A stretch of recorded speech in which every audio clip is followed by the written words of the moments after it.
The value of 1 USD is 74.5 rupees, 1 euro is 88.2 rupees, British pound 98.3 rupees. Percentage change in last 24 hours. Euro per USD increased, Great Britain pound per USD decreased, USD per Japanese yen increased.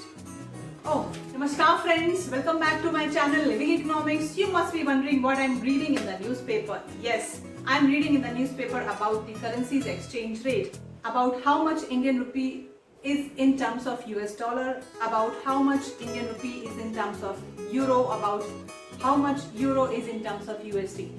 You must be reading all these valuations daily, almost daily, and you would be seeing every day there's a change in the valuation of the currency. Sometimes your currency depreciates, sometimes your currency appreciates. Have you ever thought of why it happens and where it happens? Who sets the currency exchange rate? Who says that 1 US dollar will be equal to 74.5 Indian rupees today and maybe tomorrow it is different? Have you ever thought why and where this happens? No problem. I'm here to explain you with a simple basic representation that how the value of one currency is determined in the foreign exchange rate in terms of another currency. See, your president can't do it, right? Your president cannot fix the rate of the currency. Your president can't say, or your prime minister can't say that my 1 rupee will be equal to 1 USD. No, you have to prove that and you have to maintain that in foreign exchange market. Whether foreign exchange is market driven or it is set by the government of the respective countries, everything happens in the market, and that is what I'm going to show you in my representation. So let's go. So let us assume that this is a foreign exchange market and black currency and white currencies. These two currencies are exchanged over here. Now I'm going to give you a very simple understanding of how your country's currency is being valued in terms of another currency, which is also called as foreign exchange. Let us have the status quo and understand that right now the value of one black coin is equal to white coin. Right, now let us see how the value of black coin goes up and down in this market. So I'm not going to use any economic terminology very much because this video is basically for common. I'm putting few black coins here and few white coins over here to understand how the ratio of black is to white is being set, which is also known as the market forces of demand and supply. Okay, so I have put 5 black coins in this market and 5 white coins in this market to take the base value, which is 1 black coin is equal to 1 white coin. Now this is exactly right now working on if the value is 1:1, that is 1 black coin is equal to 1 white coin. Now let's assume that in this foreign exchange market what happens is that there is a demand for black coins, and because of that people supplied white coins to get 5 black coins. Now 5 white coins are already there in the market. So let's say there are more white coins because the white availability of white coins means they are demanding black coins. Now you see the ratio will change in this market.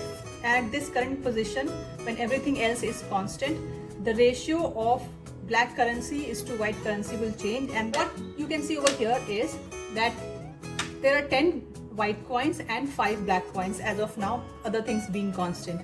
That means now what will happen to the value of 1 black coin?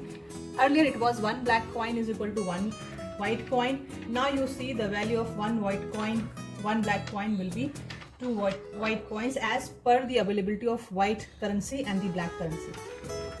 Right. Seeing this phenomena that the value of black currency has gone up. Earlier 1 black currency can buy 1 white currency. Now 1 black currency can buy 2 white currencies.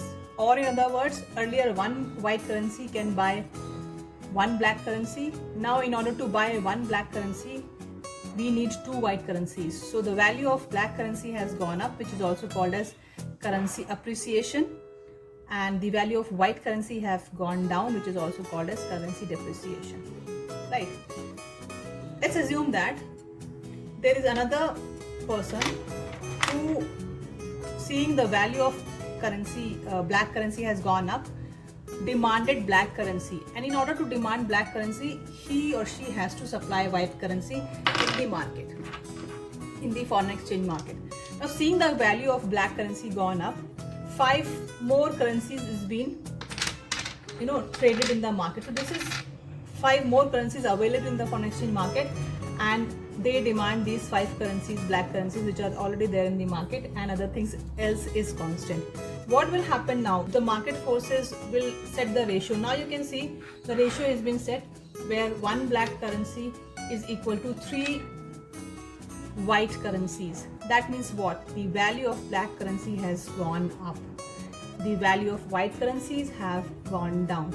Earlier, one white currency had the capacity to buy 1 black currency. Now you need 3 white currencies to buy 1 black currency. That means the value of black currency has gone up. Let's say that there is a phenomena happened outside where 5 black currencies are supplied in the market. Now when 5 black currencies are supplied in the market to get some white currencies, right, to get white currencies in exchange, what will happen to the ratio of 1:3? Now you see that the ratio will be changing. Now what has happened in this case? The value of black currency has gone down. Now 1 black currency can fetch 1.5 white currencies. I hope you have understood how the value of currencies has been determined based on the market forces of demand and supply. You supply your currency in the market, you demand somebody else's currency in the market, and based on that your currency is valued. So it is not always government who value of your currency is depreciating or appreciating. It is because of your economic activity also that the value of currency has been appreciated or depreciated. Now let us find out why these currencies are coming over here. Why we get some black currencies sometimes and we get white currencies sometimes in this market. There are many reasons when these currencies are keep on exchanging in this market. I'll just tell you 2 reasons. One definitely is the foreign exchange market, where there is a direct buying and selling of currencies. Now there are other reasons also when these currencies come over here. These reasons can be your exports and your imports. So let us find out how any export or import of your country can change the value of your currency. So I'm going to explain you how these currencies come in this market, where one currency is being exchanged with other currency. Right now you can see that there are 5 black coins, black currency, and 10 white currency, and other things being constant. What you think should be the value of 1 black currency, or what should be the value of 1 white currency? Yes, you are very correct. In this case, the ratio will set as 1 black currency is equal to 2 white currencies. So 1 black currency can buy 2 white currencies, or 1 white currency can buy only half of the black currency. Now let us find out how come these white currencies and black currencies, apart from direct buying and selling of foreign exchange or foreign currencies in this market, come into this market.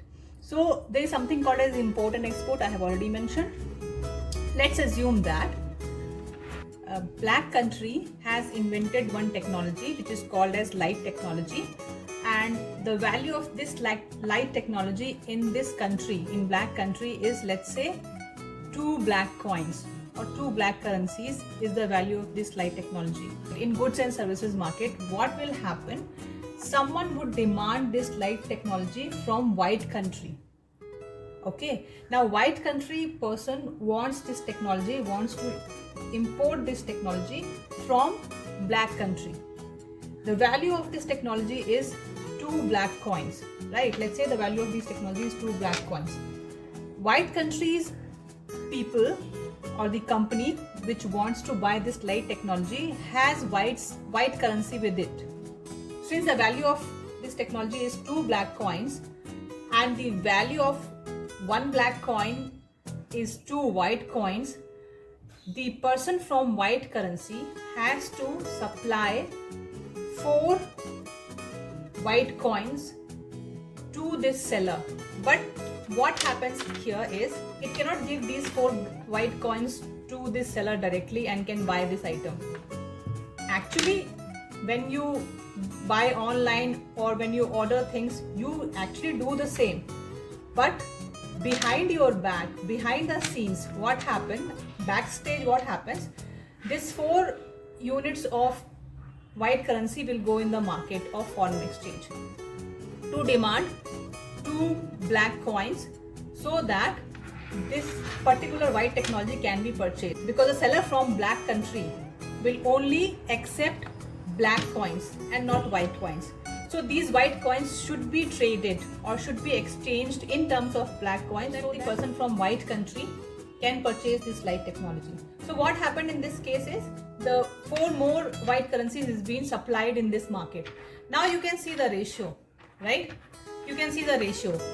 For 5 black coins, there are 2 plus 2 plus 2, 6, 8, 10, 12, 14. Almost 14 white currencies available for 5 black coins. What will happen to the value of black coins? In this case, the value of black coins will go up and the value of white coins will come down. And that is why we have in India, we have something called as Make in India policy. Make in India policy means you make this technology within your domestic economy, within your domestic territory, so that your currencies are demanded in foreign exchange market more or compared to other currencies. Because why? Make in India may bring your or appreciate your currency. Now, whether appreciation of currency is always good or depreciation of currency is always good is another topic. I hope you have understood this representation and have understood the basics of how and why your currency sometimes devalues or depreciates or appreciates at international level, because directly of buying and selling of foreign exchange of your currencies, supply of your currencies and demand of your currency, and obviously when you import and export. So when you export items, your currencies will be demanded in the market. When you import items, you will demand somebody else's currency and you will supply more of your. So if your currency is in greater supply compared to others currencies, the value of other currency will be always higher. So I hope you have liked this presentation. To understand more about economics terminologies and whatever you read from newspaper, stay tuned.